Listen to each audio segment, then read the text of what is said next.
define love? I define love as caring for another person absolutely, unconditionally, and in an embodied way.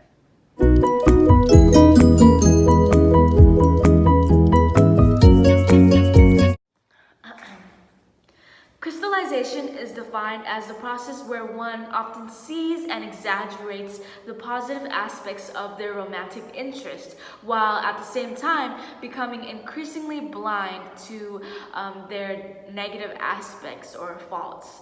Let's take a look at how crystallization is viewed by different people and whether its relationship to love has changed over time. You're good. Do you believe that people fall in love with another person or simply the idealized, perfected idea of another person? Okay. I think... Wow, these questions are so deep.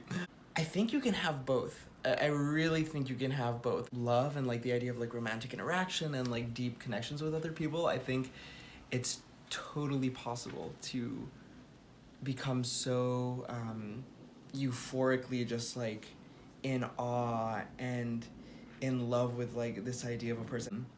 That's not to say that you don't fall in love with other people. I think there's so many instances of people truly falling in love with another person, and I think to get to that level of love, that takes time, and that's a beautiful thing.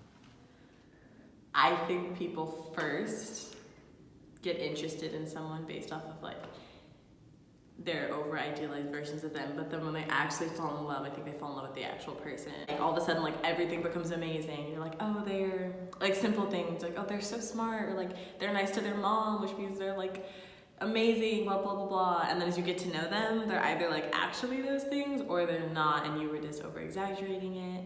So then you can't proceed to fall in love actually unless there's some substance to them as people. Do you think the strongest types of love require crystallization? I think the strongest types of love is probably the love that doesn't have crystallization.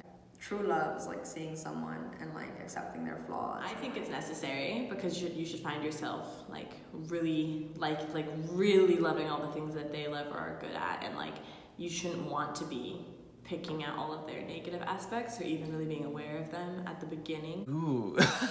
Do the strongest types of love require crystallization? I don't think it's a requirement. If I'm understanding crystallization correctly, I feel as if crystallization could almost be something that occurs more frequently in like shorter term romantic interactions that maybe like don't go as deep. I think like for the strongest types of love, I feel as if it can have crystallization, but I feel as if like the strongest types of love are a product of like so many other factors, including getting to know the person as they truly are.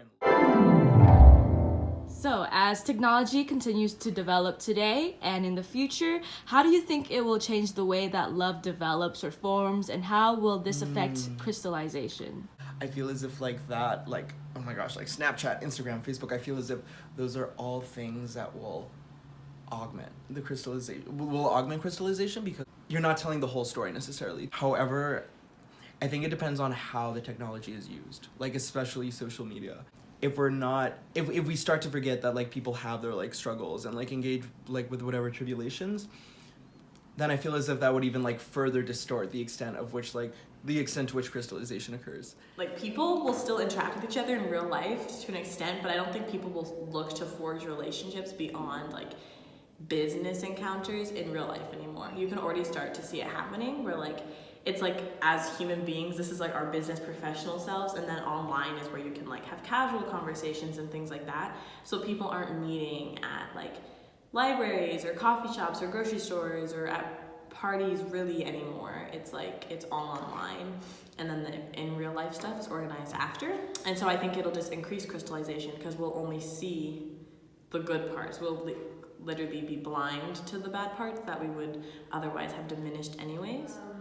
Well, thinking about like what social media is like people putting like their best image forward, you know, like just like my Instagram would probably have like the best pictures of me, right? I wouldn't post something where I like look bad.